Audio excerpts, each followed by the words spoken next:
So the Sphinx push-up is a drill that we use to strengthen your external rotation and scapular depression. And this is going to help in basically any other drill that requires pressing. So think press-ups, ring dips, handstand press-ups. When you perform these movements, if you're doing a ring dip and you're losing your elbows out to the side, you're going to lose a lot of power. And sometimes trying to correct that in the drill, like just telling someone on a ring dip to stay externally rotated, it's too difficult for them because there's too much load there, too much instability. So the Sphinx press-up sort of takes away a lot of the load and instability and enables the athlete to understand, gain that proprioceptive awareness of external rotation and scapular depression. And then by getting the repetitions in, actually strengthening those positions. Then when they move back onto a press-up or a handstand press-up or a ring dip, they're actually able to do the drill more efficiently by holding the correct position. And it's really going to improve their strength and ability to sort of progress up to more difficult movements.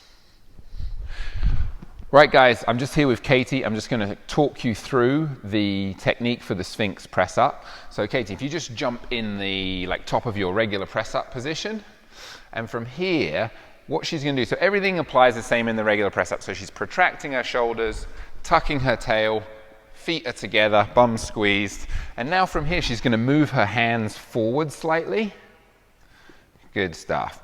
And then we're going to just internally and externally rotate your elbows so they can see that. So internal rotation, external rotation. So she's got this part at the front of her arm, the crook of her arm, facing forwards, and she's got her scaps depressed, which means she's got a nice long neck, space between her shoulder and her ear. Yeah. From here, she's going to lower down to her elbow, nice and controlled, and then raise back up to the top position. Nice job. So one other thing, when you do this external rotation, the weight can sort of squirt to the outside of your hands onto your little finger. So try and keep the pressure through the first two knuckles as much as you can. Yeah, try again, Katie. Try if you can keep that pressure through the first two knuckles. Nice job. And have a rest there. So before you jump in and just try to do the Sphinx push-up, it's a good idea to run through this series of progressions. So for each progression, I would try and do 2 sets of 5 reps, or if it's a hold, do 2 sets of 20 seconds. Rest as much as you need in between the sets. Yeah, even if you feel like you can do it already, this will really help you build understanding of the movement and what you're trying to do, so that when you go to do the full Sphinx press-up, you're going to be more successful, more likely to execute it correctly.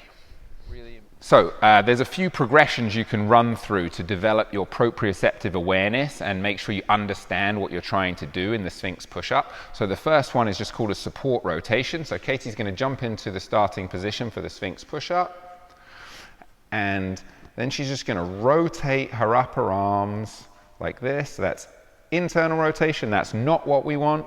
And then she's going to rotate external rotation, this is what we want. And just keep going. Internal rotation, external rotation, internal rotation, external rotation. Nice job. Have a rest there. Cool. So the second thing we're going to talk about is your shoulder blades. Yeah, so this is often sort of glued together with the rotation of your shoulders, but we want your shoulders depressed, which means we want a nice long neck. So the second progression is called the support shrug. So Katie's going to jump back in the position.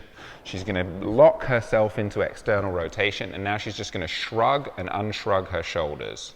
That's it. So this is depression. This is what we want. Nice long neck. Elevation. Yeah, this is not what we want. Yeah. So she's just feeling that position, the difference between elevation and depression. Nice job. Have a rest there. Really good. So once you understand the glenohumeral rotation and the scapular depression, you're just going to do a hold in that position. So we're just going to go for a 10-second hold. So Katie jumps up into position. She's still maintaining all of this body position. She's externally rotating and keeping her shoulders depressed. Nice job, really good.